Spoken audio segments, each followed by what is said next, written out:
Take note of this important information I want to pass. Business makes money. Money is a means of exchange for value.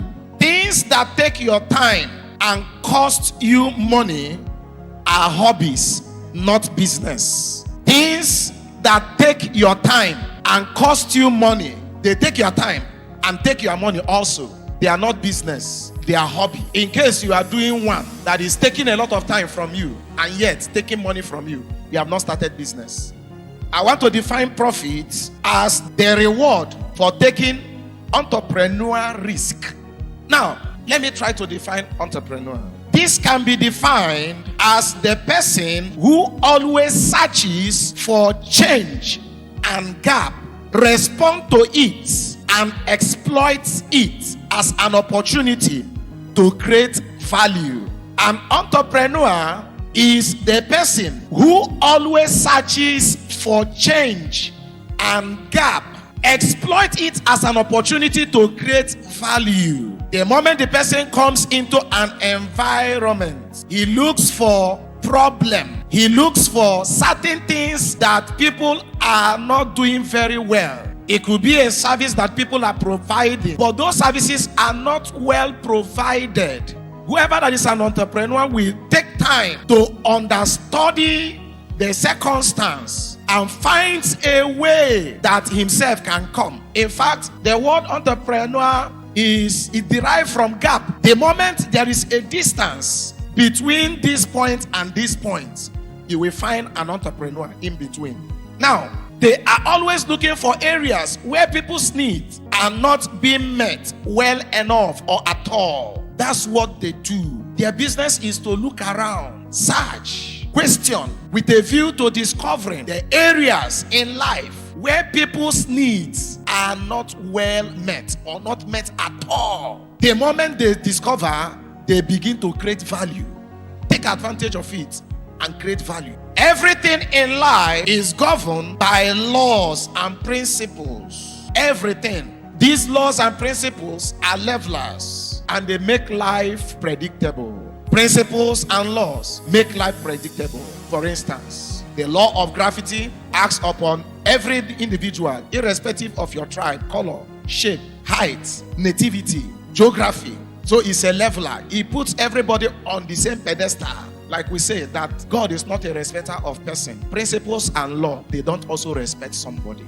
They give the same thing to different people as long as you understand the principles and apply them. You may not have heard that there is a law called the law of entrepreneurship. I will tell you today. The first law of entrepreneurship states that you need to offer what people want to buy, not what you want to sell. That's the first law of entrepreneurship. You need to offer what people are willing to buy, not what you are willing to sell. You may be in love with cooking, but the people around you may not be interested in eating food. So if you go about building business around food, you are definitely going to fail, because the first law states that you must not give something that you like, but what people want to buy. The reason is because customers don't buy what you like. They buy what they want. You don't sell what you like. Now, why do most entrepreneurs fail? You already have idea. If I ask you, why do people fail? If you ask anybody that have failed in business, okay, why did you fail? Do you know some of the things they will tell you? They will tell you interest rates, exchange rates, government policies, inflation, recession, insurgents, insecurity, too many children. The list can go on and on. Why this might be a contributing factor to their problems, but the primary reason for most business failure can be attributed to lack of managerial experience and knowledge. So if somebody is about venturing into a business and the person gets into a business that is already overcrowded with competition, definitely that business is not going to thrive. Because you people will have few customers that wants to subscribe to your service or to your goods. That is one of the reasons most of the multimedia leveling marketings are failing. Because by the time you want to go and market to this other person, the person has been what? marketed. You know what I'm talking about. And then you invested XYZ amount of money, and they told you if you bring 3 persons, and then this one bring 3 persons, and then this one bring 3 persons, and then you will sit in your house and calculate when you will own a car, own a house, not knowing that the market is already overcrowded. And then out of excitement, the moment you go to the next person, the person say, see my form, I'm looking for one more leg. You know what I mean? Number 2, the business founder did not offer exactly what the prospective customers wanted. I want to explain it now. Entrepreneurs thrive with change and gaps. And what is constant is change. So since change is constant, entrepreneurs will continue to thrive. Now, with the current situation in the energy sector, diesel now is trying to catch up with dollar, and dollar is trying to catch up with diesel. You know what I mean? You discover that a lot of people will not want to be buying diesel because of the costs. In fact, the people that sells fuel generator, the moment it looks as though that the deregulation on diesel was completely taken away, people that had diesel generator packed it and went to buy PMS, that one that uses fuel, because economically that one is cheaper. But beyond that, when the subsidy will be removed completely, everything will go to their normal level. Therefore, people will no longer be looking for heavy-duty equipment. They'll be looking for energy-saving equipment. Now, if somebody said that because we are old in manufacturing heavy-duty equipment, you don't want to pay attention to the change, and you continue producing heavy-duty equipment, you discover that the person is going to lose out of the business. Rather, what the person needs to do is to go into the production of equipment that are energy saver, energy effective, so that you don't need so much heavy duty that you have to get diesel. At least solar can power them and stuff like that. That's what that part means. That you are offering something that's not exactly what people want. Definitely the person failed.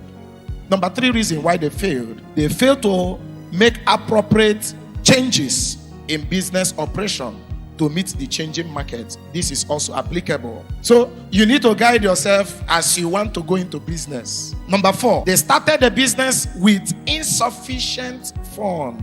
They don't sit down to evaluate the total amount that they are expected to invest for the successful running of that business. So they started with insufficient funds. The 5th reason, they lacked sufficient knowledge about legal, finance, purchasing, accounting, employee relationship, marketing, and stuff like that. If you can take care of these 5, I think you are good. Next, what is the purpose of business? The purpose of business is to create and maintain customers for profit. Profit is very important. The purpose of business is to create customers and maintain them for profit. You create and keep for profit. But you only make profit when you provide customer with satisfaction in products and service delivery. Let me explain. You delivered service to a client, and the client paid you in full. But after a while, the client called you to thank you and say thank you and begin to pray for you. It means that is a sign that you have satisfied that customer. So when you are delivering service or products, that should be at the back of your mind. For you to maintain customers, clients, you should do it in such a way that while you are taking their money, they are thanking you for taking their money. They say thank you, thank you. They are telling you are God sent. Now, the first step towards achieving customer satisfaction, how do you do? You see, I am following step by step.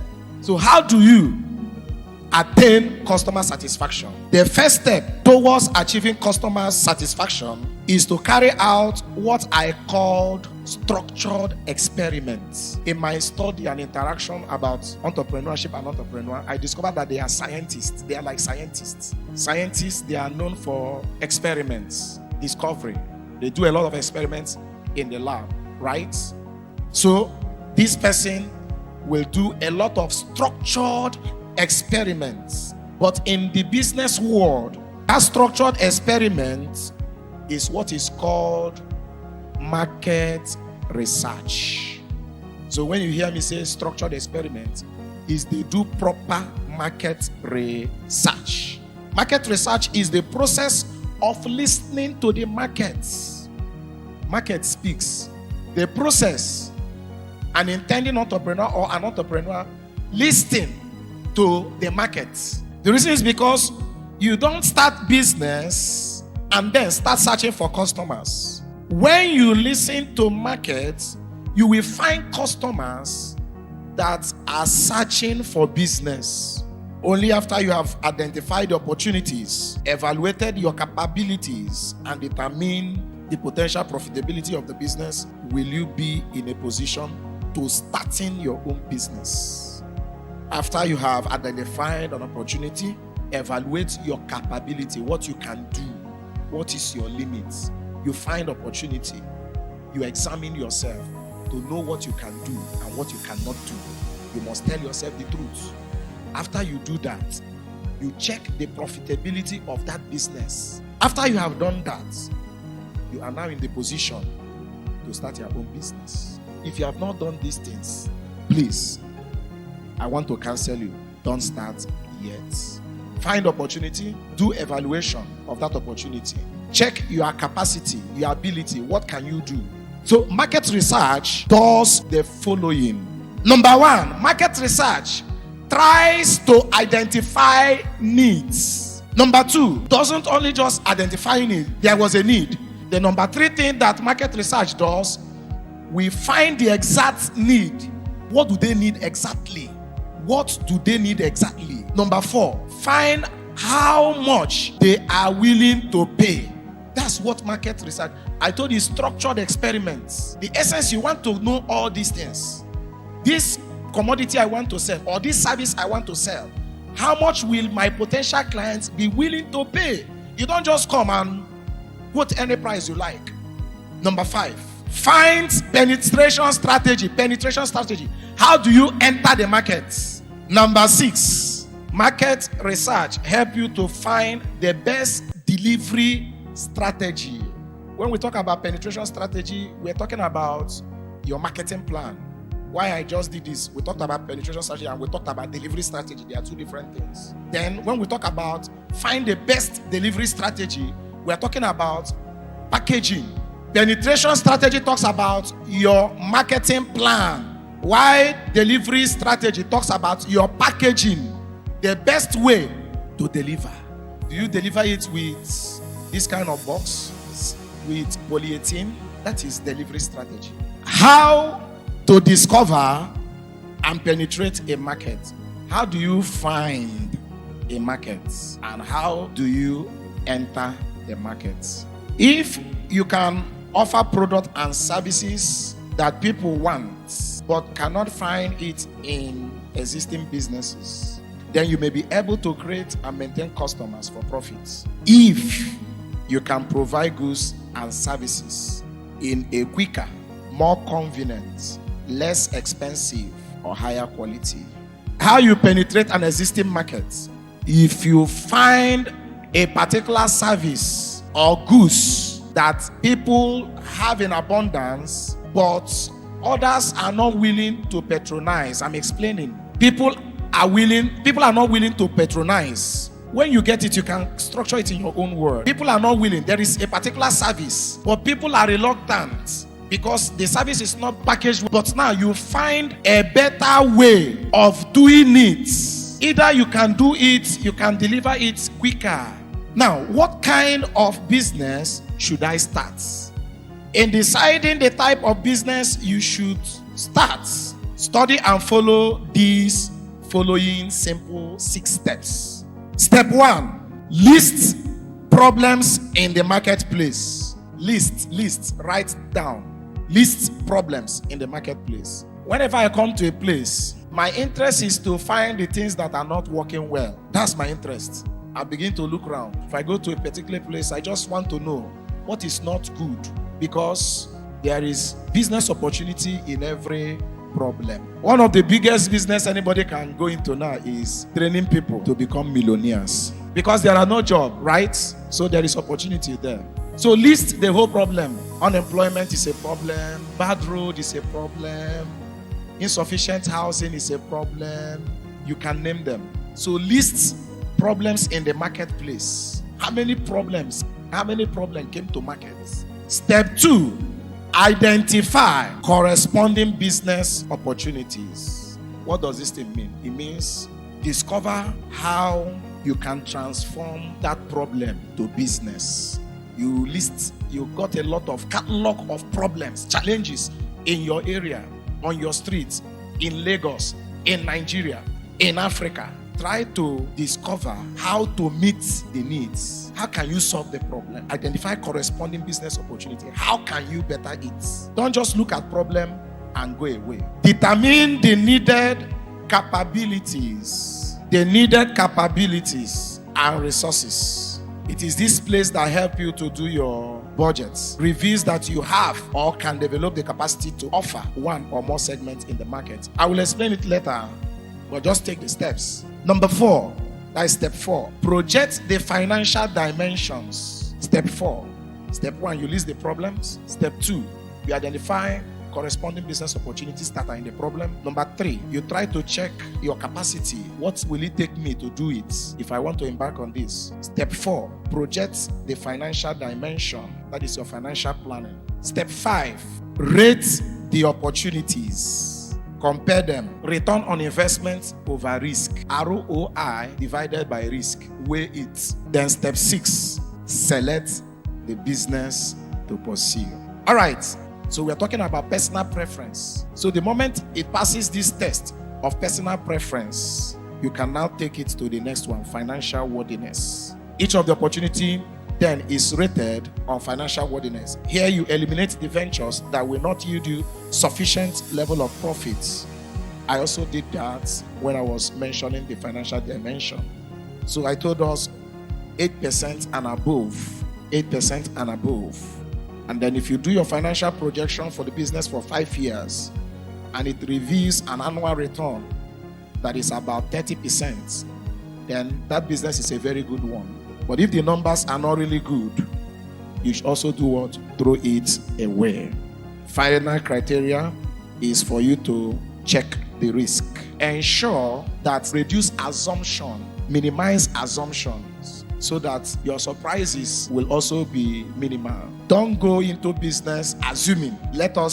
You know what we do in mathematics? S equal to 2. You just assume S to be 2. You don't do it in business. Minimize assumption. Try to be factual. By minimizing assumptions, you are reducing your risk. You are expected to pay special attention to identify any area that can jeopardize each opportunity. The fewer the assumption, the lower the level of risk. So if you followed me and you are able to apply these simple steps, then you can come to step 6, where you select the business you want to start. Entrepreneurship pursuit is your decision and your determination. I hope I will see you at the top. Thank you.